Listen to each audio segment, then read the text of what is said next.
Olá, meu nome é Gelson e esse é o meu primeiro tutorial de vídeo. Bom, a partir desse tutorial terão vários outros referentes a games, né? Então, assim, antes de iniciar propriamente um exemplo, usando um framework chamado XNA, que é da Microsoft, ele é um framework que no caso roda tanto em Xbox quanto para desktop, computador comum. E ele, assim, é uma ferramenta muito útil para quem está nível médio e inicial, assim, de desenvolvimento de games. Então eu vou explicar a estrutura básica de qualquer jogo em qualquer ferramenta, qualquer engine que no caso vocês forem usar. Então vamos lá, a estrutura básica do jogo é a seguinte: início de jogo, né?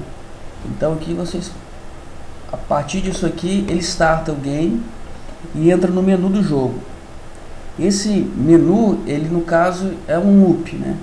Porque todo game trabalha em cima de um loop, ele fica repetindo, no caso que seria um while, né?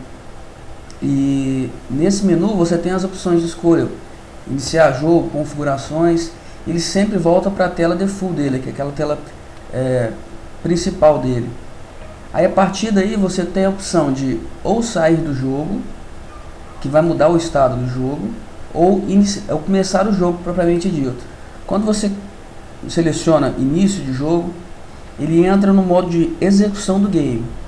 Então a partir disso ele entra também em loop, e no caso esse loop ele vai até o final do jogo, ou no caso tiver um game over, ele vem para o final do jogo, mas enquanto ele estiver executando as fases, ele vai ficar aqui nessa execução de jogo. Terminou a fase, ele pula para a próxima fase e ele continua nesse loop aqui. A partir disso, ele até quando der game over, ou no caso você quiser sair também, ele muda o estado para final de jogo, volta para o menu. A partir do menu você pode, no caso, sair do jogo, ou se tiver alguma opção de salvar ou de mudar as configurações para restartar de novo. Essa é a estrutura básica de um jogo. E no caso, para os tutoriais que eu vou fazer as videoaulas, eu vou usar um framework que chama XNA, como eu tinha dito. E um site interessante do XNA chama XNA Creators Club Online, que é um site tem alguns exemplos explicando como que é o XNA. Eu vou mostrar aqui para vocês mais ou menos como que é o site. Essa é a estrutura básica do site. Então aqui tem, ele é inglês, mas ele é inglês tranquilo, é instrumental. Então tem alguns exemplos aqui, que, por exemplo, catálogos. Temos exemplos legais, interessantes para ir conhecendo um pouco da ferramenta. Só que são exemplos assim que não são tão comentados, né? Só tem um código, e se você não tiver uma noção muito completa assim de desenvolvimento, orientação a objeto, fica um pouco complicado, porque ele usa uma linguagem que chama C#, e ela é muito semelhante com Java. E as duas, assim, elas usam fortemente a orientação a objeto. Tem como desenvolver um game não sendo orientado a objeto, mas no XNA em si fica um pouco complicado, porque as classes principais são orientadas, já são classes, né, por si só. Então agora eu vou explicar a estrutura básica de como que funciona o XNA usando C#. A estrutura básica no caso do XNA é a seguinte: lá dentro vai ter uma classe que eu vou mostrar para vocês na próxima videoaula, que a primeira, no caso, o construtor, né, geralmente por default ela chama game1, que é a classe que vai ser responsável pela lógica inicial do jogo. Você pode depois dividir essa responsabilidade para outras classes, mas essa vai ser a classe principal do jogo. Então essa game1 é o construtor da classe. Esse construtor, no caso, você pode inicializar variáveis como do tipo posicionamento da câmera, força do personagem, tal, coisas semelhantes. Esse load content ele serve para você carregar os conteúdos.